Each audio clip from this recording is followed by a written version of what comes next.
Kami dari Universitas Negeri Makassar ingin melakukan riset terhadap UMKM yang berada di Jalan Bumi, Tamalan Rea Permai, lebih tepatnya di Searah Cafe, untuk memenuhi tugas manajemen kompensasi. Mari kita simak video berikut ini. To make those rainbows in my mind when I think of you sometime, and I want to spend some time with you, just the two of us. We can make it if we try, just the two of us. Just the two of us. Just the two of us. Building castles in the sky, just the two of us. You and I. Oke teman-teman, jadi sekarang kita sudah bersama Kak siapa namanya Kak? Adi. Oh, bersama Kak Adi yang pemilik Searah Cafe. Jadi kita akan melanjutkan sesi wawancara. Nah, adapun pertanyaan pertama yang akan kami berikan kepada Bapak, yaitu apa bisa Anda jelaskan secara singkat terkait dari usaha Searah Cafe ini? Apanya yang dijelaskan usaha singkat itu Mengenai maksudnya? desain interiornya di cafe ini, kenapa bisa memilih konsep seperti ini? Oh, jadi ini konsepnya semi outdoor. Jadi sekarang lagi hype kedai kopi yang desainnya outdoor. Cuman kita memilih yang semi outdoor karena pertimbangan kemarin pas opening itu musim hujan. Jadi mempertimbangkan bagaimana kalau hujan misalnya. Jadi tetap harus ada indoornya. Jadi makanya dipilih konsep yang semi outdoor. Sebenarnya untuk efisiensi yang paling dasar sebenarnya untuk efisiensi anggaran. Jadi tidak makan terlalu banyak budget untuk sekelas kedai kopi seperti ini. Gitu. Oke, terima kasih. Nah, kita lanjut ke pertanyaan kedua. Bisakah Anda jelaskan bagaimana open recruitment dari Searah Cafe ini? Apakah ada kriteria khusus Kalau open recruitment terhadap di karyawannya? 3 bulan pertama itu kita merekrut orang-orang terdekat. Karena bagi kami membuka Searah Cafe itu learning by doing. Jadi kita melakukan sambil belajar. Jadi makanya yang pertama kita rekrut itu orang-orang terdekat yang punya visi sama dengan kita, yang kira-kira punya semangat kerja yang sama dengan kita untuk membangun usaha. Makanya yang direkrut awal-awal itu orang-orang terdekat. Nanti di bulan ke-6, bulan ke-8 usaha ini berjalan, baru kita membuka open recruitment yang benar-benar open untuk publik gitu. Kita merekrut karyawan yang kira-kira sesuai dengan kriteria. Yang pertama misalnya ulet, punya inisiatif dalam bekerja, ya wajar lah. Untuk bisnis yang mulai berjalan sekitar 8 bulan kita butuh karyawan dengan kriteria tertentu. Saya pikir semua usaha melakukan hal yang sama. Nah, baik Kak, terima kasih. Tapi kalau menurut Kakak sendiri, penampilan dari karyawan itu mempunyai pengaruh yang besar untuk kafe ini Kak? Kayak seperti penampilan yang menarik, bisa menarik seseorang. Iya, itu signifikan sekali pengaruhnya. Tidak bisa dipungkiri, tidak bisa terlalu naif juga. Makanya mungkin di kedai-kedai kopi yang skalanya lebih besar daripada kita, mereka rekrut barista perempuan misalnya. Mohon maaf, bukan mau bersikap ini ya, patriarki, tapi memang itu saya pikir salah satu daya tarik marketing. Betul. Banyak orang yang datang ke kedai misalnya, karena tidak bisa dipungkiri pengunjung kedai kopi sekarang itu mayoritas adalah laki-laki. Nah, makanya salah satu daya tarik orang datang dan berkunjung ke kedai ya seperti yang dibilang, Iya, Kak. perempuan cantik, good looking, berpenampilan menarik. Saya pikir syarat, bahkan itu umum sekali di pamflet-pamflet open recruitment, bahkan sekelas bank, berpenampilan menarik, ya kan? Signifikan, pengaruhnya besar. Terus Kak, apa tujuan utama dari Searah Cafe ini? Misalkan mungkin tujuan utamanya itu dari profitnya, keuntungannya, atau dari segi kepuasan konsumen? Goalsnya maksudnya. Ini saya bisa bilang Searah Cafe awalnya sebenarnya idealis sekali. Jadi kita mau membangun bisnis di mana kita bisa saling membantu sesama teman, mempekerjakan kawan, mempekerjakan orang-orang terdekat Jadi awalnya seperti itu idealnya. Belakangan kita mulai belajar tentang bagaimana manajemen pengelolaan kedai kopi yang baik. Misalnya kita mulai buat satu produk yang kira-kira recommended untuk orang, yang bisa kita jual ke orang lain dengan brandingan packaging yang bagus, dengan cita rasa yang menurut kami layak nih buat dijual kayak gitu. Pada awalnya sih idealismenya kita cuma ingin cari cuan bareng-bareng gitu, rame-rame begitu, merekrut orang, teman-teman ya kayak begitu. Sharing perjalanannya ya berubah lagi tujuannya. Makanya profit juga nih bisnis kayak gitu. Ada lagi? Terus apakah ada pelatihan yang dilakukan kepada karyawan-karyawan searah kafe ini, Kak? Oh iya, pasti. Jadi karyawan yang direkrut searah itu rata-rata di coaching 1-2 minggu. Baik itu barista maupun waitress. Jadi ada coachingnya sampai 2 minggu. Di coaching sama Harum. Kalau barista di coaching sama Harum, waitersnya di coaching sama dia juga. Jadi diajarkan SOP-nya. Terutama itu SOP-nya, gimana cara membuat kopi misalnya. Ada. Pertanyaannya, Kak, apakah ada yang mempengaruhi UMKM ini selama masa pandemi? Banget ya.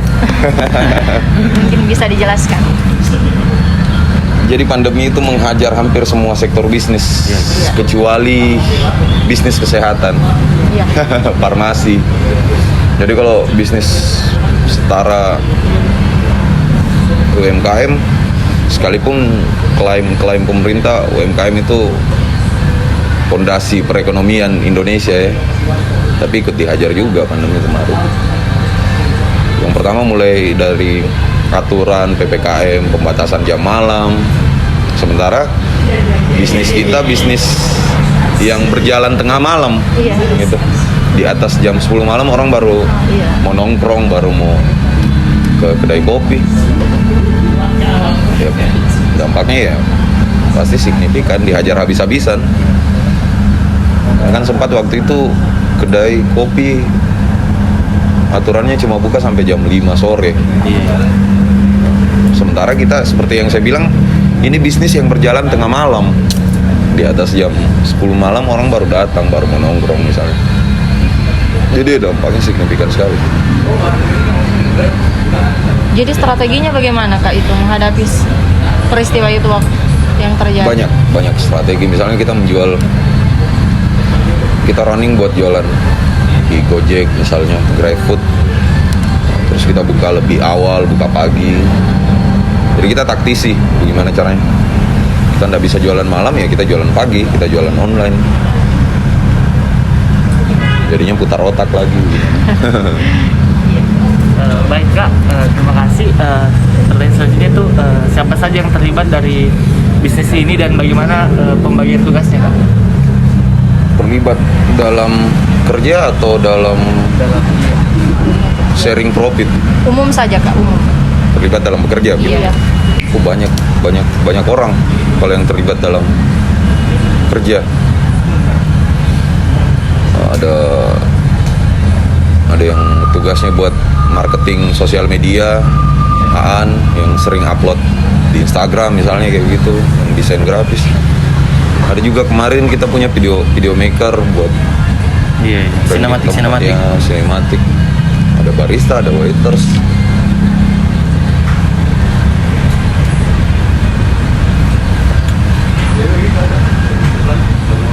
Oke Kak, jadi pertanyaan selanjutnya itu kalau boleh tahu Kak, produk apa yang paling recommended di ini Searah Cafe? Cold White Coffee Searah. Itu kopi dingin botolan. Itu memang paling laku keras di Searah Cafe Kak? Dibuat selaku mungkin. Oh. Jadi kalau dalam bisnis tidak ada hal yang berjalan natural, bro. Ya kan? Kalian ini anak-anak manajemen toh, semuanya punya strategi begitu. Cold apa Kak? Cold White Searah. Cold White Searah. Searah. Jadi kita pilih satu produk yang secara packaging menarik, Ya, betul. secara rasa kira-kira bisa bersaing. Ya. Terus kita buat manajemennya seperti apa. biar bisa laku keras. Jadi bukan Kalau dari sesuatu segi yang berjalan harganya? natural. Kalau dari segi harganya bagaimana? Kalau di sini harganya relatif murah. Kita minuman paling mahal 15.000 karena target marketnya mahasiswa. Iya, betul. Kalau kita jual misal 25 sampai 30.000, waduh, sepi sekali mas. Nggak ada yang bisa beli itu, nggak terjangkau. Kalau misalnya di sosial medianya seperti di Instagram, Iya. apakah ada cara tersendiri untuk melakukan promosi agar menarik perhatian orang, seperti misalnya memberikan potongan harga atau beli satu gratis satu? Oh iya, kemarin kita baru-baru bikin kegiatan seperti itu, diskon sampai 50%. Pas nobar PSM yang Iya, kemarin iya, lawan iya. Persiraja itu. Atau misalnya kita juga kemarin kita punya diskon berkala, misalnya Jumat berkah, potongan harga 2.000 untuk pejuang keluarga Grab, Gojek, kita juga ada potongan harga buat mereka kayak gitu. Ada strategi ini toh, Marketingnya di marketing diskon. Mungkin sebelum menutup sesi bincang-bincang pada pagi hari ini, mungkin bisa diberikan pesan-pesan kepada kami untuk berwirausaha. Waduh, berat sekali ya. Apa ya pesannya ya? Nggak apa-apa mengutip Tokopedia. Mulai aja dulu. Maksud saya orang berbisnis itu memang perlu perhitungan, perlu pertimbangan. Cuman jangan sampai kebanyakan ngitung, kebanyakan pertimbangan akhirnya nggak jalan. Kadang kita perlu melakukan sesuatu dengan sedikit nekat. Jadi bisnis, bagi saya bisnis itu seperti ini. Mulai aja dulu. Nanti kalian bakal, ya kayak saya bilang tadi, learning by doing, belajar sambil melakukan. Iya. Dan itu bakal lebih, bagi saya ya, Iya. bagi saya itu lebih nikmat karena tantangannya dapat, learningnya juga setiap hari. Kita belajar dari melihat situasi, dari perkembangan di sekitar, apa nih yang bikin bisnis kita misalnya down, apa yang bisa bikin bisnis kita lebih naik. Ya, jadi kalau saya bisa kasih saran ya, mulai aja dulu. Jangan terlalu kebanyakan ini, jangan kebanyakan mikir, pertimbangannya jangan terlalu muluk-muluk. yang terpenting aksi itu saja dulu kali. Nah betul, Aksi dulu. lakukan dulu. Lakukan dulu. Baik kan kalian ini masih muda belajar marketing gitu, Iya. sudah kuasai teori marketing, bagaimana memasarkan produk. Saya pikir itu sih. Oke, jadi itu tadi hasil wawancara bersama Kak Adi. Mungkin ini yang kita dapat berikan. Terima kasih. Terima kasih. Wassalamualaikum warahmatullahi wabarakatuh. Waalaikumsalam warahmatullahi wabarakatuh.